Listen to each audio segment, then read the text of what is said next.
Хай. Би өнөөдөр хэлэхэд маргааш манай өвгөн өдрөхгүй юу.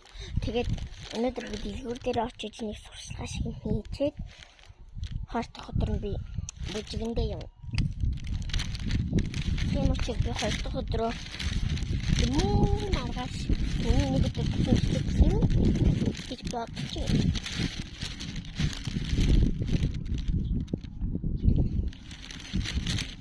Тэр мэдээлэлтэй би ингээд ороод үзээ.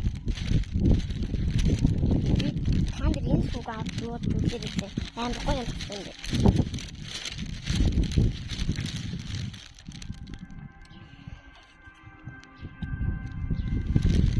Тэбисай гэртээ юм авчаад дэлгүүрээс гараад ингээд одоо гэлгүй явах цаанда.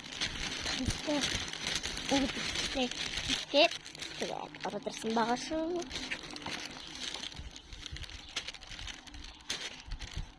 За. Bye bye.